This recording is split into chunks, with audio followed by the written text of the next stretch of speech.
Hello बच्चों, क्या हाल चाल है बेटा। पढ़ाई सब बढ़िया मस्त चल रही बच्चों। तो बेटा हम लोग ग्रुप थ्योरी के अगले वीडियो पर आ चुके हैं।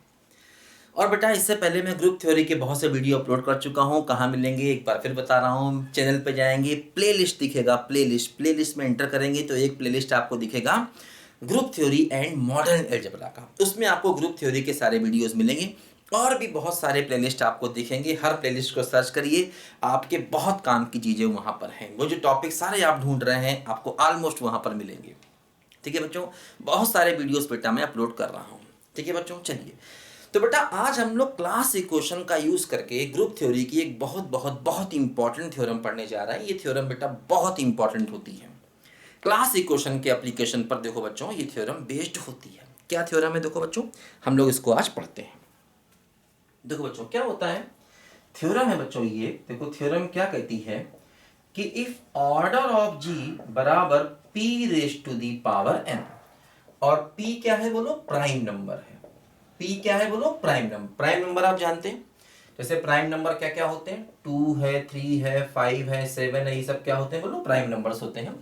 जो नंबर खुद से डिवाइड हो और 1 से डिवाइड हो, और वो नंबर क्या होते हैं, प्राइम, है ना। लेकिन प्राइम नंबर क्या होते हैं, नेचुरल नंबर ही होते हैं, ध्यान रखना। 1 को प्राइम नहीं मानते, ठीक है, 1 प्राइम नहीं होता। 2 जो है वो खुद से डिवाइड होगा और 1 से डिवाइड होगा। 3 भी खुद से डिवाइड होगा, 1 से डिवाइड होगा। जैसे 4 है, ये खुद से डिवाइड होगा, 1 से डिवाइड होगा, लेकिन 2 से भी डिवाइड होगा, इसलिए 4 को प्राइम नहीं कहेंगे, है ना। तो ये सब हमारे प्राइम नंबर होते हैं, आप जानते हैं ये सब बातें। पहले भी मैं कई बार इनको बता चुका हूँ, पहले भी इनका बहुत बार यूज आया है। ठीक है, तो ऑर्डर ऑफ जी अगर पी की पावर एन है तो कहते हैं कि जो सेंटर ऑफ ग्रुप होता है जेड, सेंटर जो जेड होता है वो ई के बराबर नहीं होगा। Sorry, not equal to, center of Z जो है ये ई के बराबर नहीं होगा। देखो बच्चों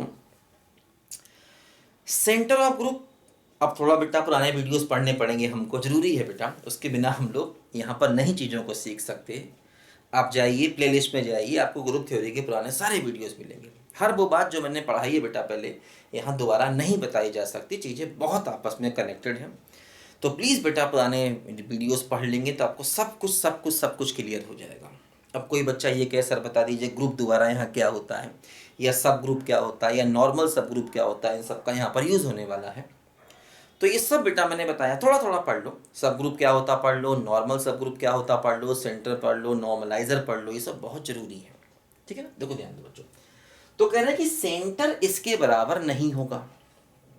देखो बच्चों होता क्या है, जो z होता है ना सेंटर, ये एक नॉर्मल सब ग्रुप होता है, ये मैंने बताया था। अब देखो हम लोग इसका प्रूव करने जा रहे हैं। जो z होता है ना, z centre of group, centre of group जो होता है ये एक नॉर्मल सब ग्रुप होता है।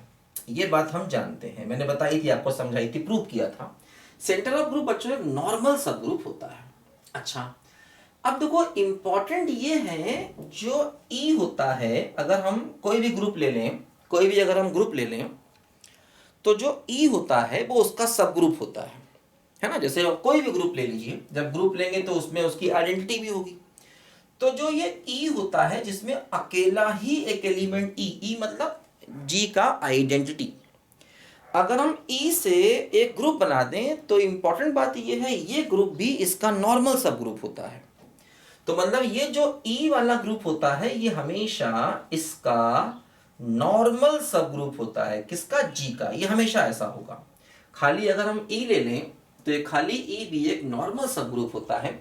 लेकिन देखो ये थ्योरम कह रहा है, अच्छा जेड भी एक नॉर्मल सब ग्रुप है और ये ई भी नॉर्मल सब ग्रुप है, लेकिन थ्योरम कह रहा है कि जेड कभी भी ई के बराबर नहीं होगा। मतलब जेड में और ज्यादा एलिमेंट्स होंगे। अगर ऑर्डर ऑफ ग्रुप ऐसा हुआ तब, देखो पहले थ्योरम का मतलब समझो, क्या कह रहे हैं, कह रहे हैं अगर ग्रुप का ऑर्डर प्राइम की कोई पावर हुआ, जैसे p मान लो प्राइम है तो प्राइम की कोई पावर हुआ अगर, तो जो हमारा सेंटर होगा वो कभी e के बराबर नहीं होगा। क्योंकि देखो z क्या होता है, एक नॉर्मल सब ग्रुप क्या होता है। e खाली e ले लें और with same operation of g, भाई देखो खाली e ले लें और मान लीजिए g जो है वो o के साथ में एक ग्रुप है, तो हम H ले लें और O ले लें, तो ये इसका एक नॉर्मल सब ग्रुप होता है अगर हम H में खाली E ले लें तो। तो ये जो खाली ई है ये भी नॉर्मल सब ग्रुप होता है, और जो जेड है ये भी नॉर्मल सब ग्रुप होता है, लेकिन जेड कभी भी ई के बराबर नहीं होगा, ऐसा यहाँ पर हमको प्रूव करना है ना, क्योंकि भाई जेड भी नॉर्मल सब ग्रुप है और ई भी नॉर्मल सब ग्रुप है, तो क्या पता जेड ई के बराबर हो जाए किसी केस में। लेकिन कह रहे हैं कि अगर ऐसा है तो ऐसा नहीं होगा, जेड कभी भी ई के बराबर नहीं होगा, ये बात आपको यहाँ पर प्रूव करनी है। ठीक है, देखो समझो ध्यान से क्या होगा बच्चों। यहाँ पर देखो इसको हम लोग कैसे प्रूव करेंगे। देखो अभी मैंने आपको इससे ठीक पिछले वीडियो में क्लास इक्वेशन की एक सेकंड फॉर्म बताई थी। मैंने बताया था क्लास इक्वेशन की सेकंड फॉर्म होती है ऑर्डर ऑफ जी बराबर order of Z plus sigma order of G upon order of N A, और ए नॉट बिलोंग्स टू जेड। ये बेटा मैंने क्लास इक्वेशन की आपको एक सेकंड फॉर्म बताई थी, है ना। क्लास इक्वेशन की दो फॉर्म होती है, एक फर्स्ट फॉर्म एक सेकंड फॉर्म। ये सेकंड फॉर्म मैंने बताई थी, मतलब क्लास इक्वेशन को आप ऐसे भी लिख सकते हैं, ये मैंने पिछले ठीक वीडियो में बताया था। ये सब थ्योरम बेटा नोट करते रहिए कॉपी पर और आगे बढ़ते रहिए, ठीक है। बहुत से बच्चे कहते हैं कि सर एक वीडियो बना करके सारी चीज़ें एक साथ बता दीजिए। बता दूंगा लास्ट में, लेकिन वो इतना पॉसिबल नहीं होता है, आपको सब कुछ पहले आना चाहिए। आप ये कहो कि 1 घंटे में सब कुछ पढ़ लें तो ऐसा होता नहीं है, 1 घंटे में सब कुछ नहीं पढ़ा जा सकता। आप डिटेल से पढ़िए, आप विश्वास करिए, अगर आप एमएससी कर रहे हैं मैथ से, तो फिर आप ये इस वर्ल्ड के पूरे सबसे इंटेलिजेंट माइंड में से एक हैं। आप इस बात पर भरोसा क्यों नहीं करते हैं? आप अपने एमएससी को खराब क्यों समझते हैं? ये बात किसने डाल दी कि एमएससी बेकार चीज़ है? पता नहीं ये हमारी सोसाइटी में कहाँ से ये बात आ गई। अरे बीएससी एमएससी करने वाले लोग तो ऐसे ही होते हैं, वो ज़्यादा बढ़िया है, वो कर लो, वो फलानी कोर्स कर लो, वहाँ से जा करके वो वहाँ पे जाके बड़े बड़े शहरों में बड़े बड़े कोर्स कर लो। अरे ऐसा कुछ नहीं है यार, इस दुनिया में माइंड से बढ़कर कुछ नहीं है, और जो एमएससी करते हैं उनके पास सबसे अच्छा माइंड होता है। बस गलती कहाँ है, हम लोग अपनी चीज़ों को कमज़ोर समझते हैं। कमज़ोर नहीं समझना है, विश्वास करना है। हम एमएससी कर रहे हैं तो ये बहुत बड़ा काम कर रहे हैं। आप क्या समझते हो? आप एमएससी अगर कर रहे हो ना, मैं से तो छोटा मोटा काम आप नहीं कर रहे हो, आप वर्ल्ड के बड़े बड़े माइंड को हिला सकते हो। लेकिन कब हिला दोगे? ऐसे याद करके नहीं, समझ के समझ के समझ के।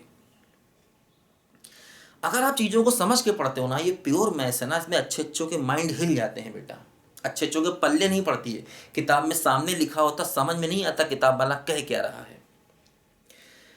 ये मतलब जो बड़े बड़े मतलब जिसे कहते हैं सॉफ्टवेयर इंजीनियर है ना, उनसे भी ज़्यादा माइंड वाले होते हैं जो एमएससी करते हैं ये लोग। क्योंकि अगर बाई चांस अगर ये सॉफ्टवेयर में चले जाएंगे ना, तो वहाँ बहुत अच्छा करते हैं।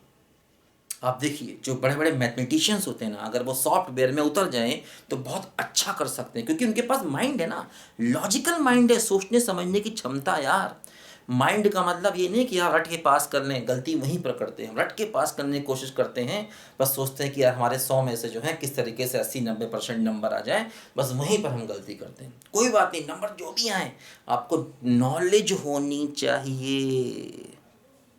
आप भरोसा करिए, आप विश्वास करिए कि आप बहुत बड़े माइंड हैं, और हैं, इसमें कोई शक नहीं है। बड़े बड़े साइंटिस्ट जो होते हैं ना बेटा, वो ये मैथ्स पढ़ते हैं, और इसे बिना पढ़े आगे नहीं बढ़ा जा सकता है। तो विश्वास करिए, सब कुछ होगा, अच्छे से होगा। समझ के पढ़िए, कोई नौकरी की कमी नहीं है अगर आपने इसको समझ के पढ़ लिया। हजारों लाखों नौकरियां आप पे दरवाजे पर आएंगी अगर समझ के पढ़ लिया तो।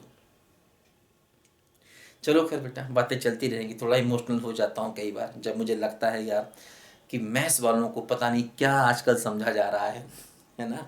जो लोग मैथ्स से, फिजिक्स, केमिस्ट्री से एमएससी कर रहे हैं वो सबसे बेकार हैं। ये कुछ ऐसी आजकल मार्केट में चल रही हैं बातें कि वो इंजीनियरिंग कर लो तो एमबीए कर लो तो ये कर लो तो। मैं मतलब बुरा कुछ भी नहीं, मैं बुराई किसी की नहीं कर रहा, लेकिन बुरा एमएससी भी तो नहीं है ना। फिर अगर इंजीनियरिंग अच्छा है, अगर एमबीए अच्छा है, तो फिर ये एमएससी भी खराब किसी से नहीं है, ध्यान रखना। अगर मैं उनको अच्छा कर रहा हूँ तो इसको भी अच्छा कहना पड़ेगा। गलत कहाँ पर है? गलत वहीं पर है कि हम याद करके पास करने की कोशिश करते हैं चीज़ों को। उसको पता नहीं क्या बना रखा है आजकल सभी लोगों ने। हर यूनिवर्सिटी ने पता नहीं एमएससी बीएससी को क्या, कुछ समझते ही नहीं है, कुछ समझते ही नहीं। आके पढ़ा के चले जाते हैं, मतलब ही नहीं कोई। अरे कर लेना यार, ये 4 सवाल कर लो, ये 2 थ्योरम कर लो, पास कर लेना। इस टाइप की चीज़ें मार्केट में मतलब, और ये मैंने भी फेस की हैं। ये मैं तुमको ऐसे ही नहीं बता रहा हूँ, ये मैंने भी फेस की है। जब मैं भी एमएससी कर रहा था ना, तो मुझसे भी लोग कहते थे अरे क्या कर रहे हो यार। मैंने कहा नहीं, मैं मैथ्स को चेंज करूँगा, मैं मैथ्स को लेकर के चीज़ों को बदलूँगा, मार्केट में बदलूँगा। ठीक है, और वही मैंने काम अब शुरू किया है, और यूट्यूब से अच्छा इसके लिए कोई प्लेटफॉर्म है ही नहीं। लेकिन हाँ, आप समझिए, पढ़िए, पढ़ाइए। मैं कहता हूँ आप भी पढ़ाइए, अपने आसपास के लोगों को पढ़ाइए, मस्त होके पढ़ाइए। टीचिंग में, पढ़ाने में बहुत बड़ा बेटा प्रोफेशन है ये, छोटा मोटा प्रोफेशन नहीं है। पैसा जो भी है आप चिंता मत करिए, आप एक अच्छा काम कर रहे हैं। लेकिन हाँ, यूट्यूब पर नहीं पढ़ाइए प्लीज़, यूट्यूब पर नहीं। यूट्यूब मेरे लिए छोड़ दो यार, इतनी मेहनत कर रहा हूँ, वो मेरे लिए छोड़ दो, कहीं भी पढ़ाओ। चलो, कर पाते होंगे, पढ़ाई करते हैं। हाँ, तो मैं कह रहा था बेटा कि z जो है वो e के बराबर नहीं होगा। तो देखो बच्चों, इसकी हेल्प से हम इसको प्रूव करने जा रहे हैं। ये हम लोगों ने क्लास इक्वेशन का सेकंड फॉर्म बच्चों पढ़ा था। अब देखो, इस सेकंड फॉर्म को बच्चों हम लोग यहाँ पर यूज करेंगे। देखो बच्चों, क्या होता है, जो हमारा एन ए होता है, एन ए मतलब नॉर्मलाइजर ऑफ ए जो होता है, ठीक है, नॉर्मलाइजर ऑफ ए इसको कहते हैं। तो ये जो नॉर्मलाइजर होता है, ये जी का सब ग्रुप होता है ना। ये मैंने बताया था कि जो नॉर्मलाइजर होता है ये जी का सब ग्रुप होता है, ये होता है सब ग्रुप ऑफ जी। तो फिर मैंने पढ़ी थी लैग्रांजेस थ्योरम। लैग्रांजेस थ्योरम ये कहती है कि जो सब ग्रुप का ऑर्डर होता है वो जी के ऑर्डर को डिवाइड करता है। मतलब हम ये कह सकते हैं कि ऑर्डर ऑफ एन ए जो है ये डिवाइड करेगा ऑर्डर ऑफ जी को, डिवाइड्स ऑर्डर ऑफ जी। जो ऑर्डर ऑफ एन ए है ये जी के ऑर्डर को डिवाइड करेगा। अच्छा, फिर हम लोगों ने थ्योरम पढ़ी थी कि अगर ए जेड में आता है तो ऑर्डर ऑफ एन ए और ऑर्डर ऑफ जी बराबर होता है। ठीक है, अगर बराबर होगा तब भी तो ये इसको डिवाइड कर रहा है ना, क्योंकि एक थ्योरम कहती है कि order of N A, Lagrange's theorem ये कहती है कि order of any sub group divide the order of group, है ना। सब ग्रुप का ऑर्डर जी के ऑर्डर को, ग्रुप के ऑर्डर को डिवाइड करता है। फिर हमने ये पढ़ा था कि अगर ए जेड में है तो दोनों के ऑर्डर बराबर हो गए तब भी इसको डिवाइड करेगा।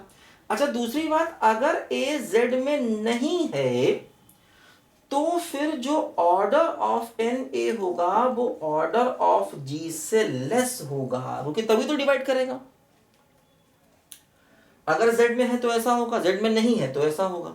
Order of N A order of G को डिवाइड करेगा। अच्छा, अब देखो यहां पर जरा ध्यान दो बच्चों, क्योंकि ऑर्डर ऑफ एन ए जो है ऑर्डर ऑफ जी को डिवाइड करना चाहिए, इसका मतलब ये लेस ही होगा। अच्छा, अब देखो हमें गिवन क्या है, हमें यहां पर जो गिवन है वो ये है कि ऑर्डर ऑफ जी जो है पी की पावर एन है।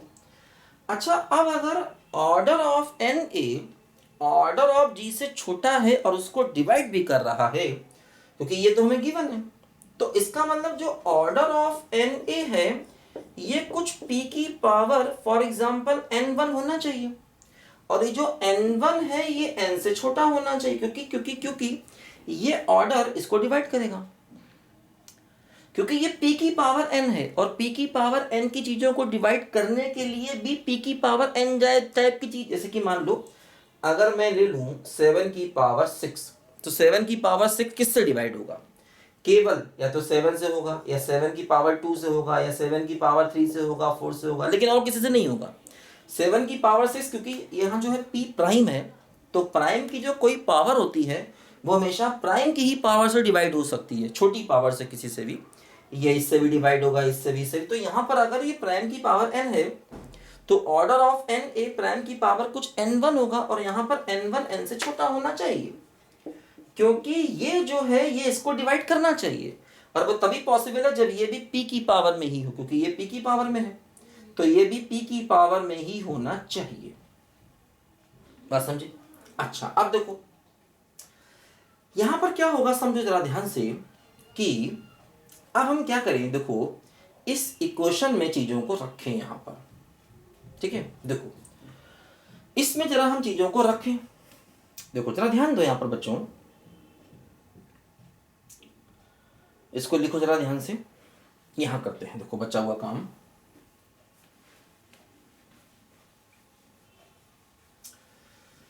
मेरे नैना सावन फिर भी मेरा मन प्यासा।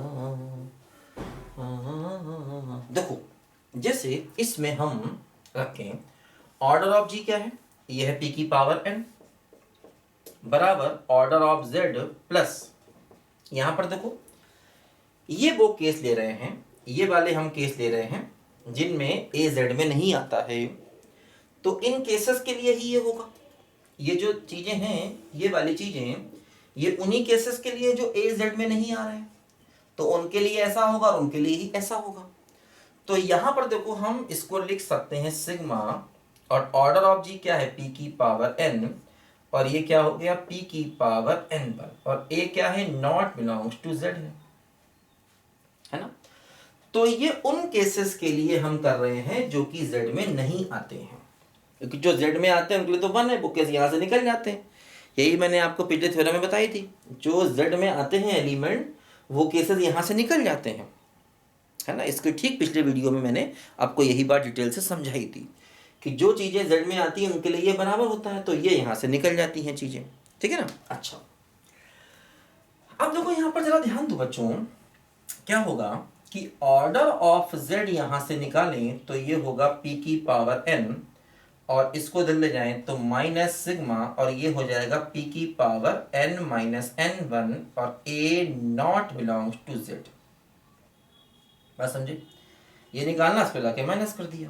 अब देखो जरा ध्यान दो, ये जो टर्म है ना, देखो जैसे ये जो p की पावर n है ये p से डिवाइड होगा, मतलब p जो है वो डिवाइड करेगा किसको, p की पावर n को, और इसमें देखो बहुत से टर्म आएंगे क्योंकि सिग्मा है, लेकिन जितने भी टर्म आएंगे वो सभी p की power n minus n one होंगे, और चूंकि n माइनस एन वन जो है वो कुछ पॉजिटिव ही होगा, क्योंकि n जो n1 से बड़ा है ना, तो n n1 से बड़ा है तो n माइनस n1 पॉजिटिव ही होगा, तो इसमें भी p की पावर कुछ पॉजिटिव ही आएगा हर टर्म में, क्योंकि सिग्मा लगा है, लेकिन सिग्मा में जितने भी टर्म आएंगे उस सभी में p की पावर पॉजिटिव ही आएगा, तो इसका भी जो हर एक टर्म है वो p से डिवाइड होगा, है ना, एवरी टर्म, ठीक है, डिवाइडेड बाय p, क्योंकि देखो p की पावर कुछ भी हो, कुछ ना कुछ पॉजिटिव होगा, लेकिन अगर p की पावर पॉजिटिव है तो हर टर्म जो है वो p से डिवाइड होगा,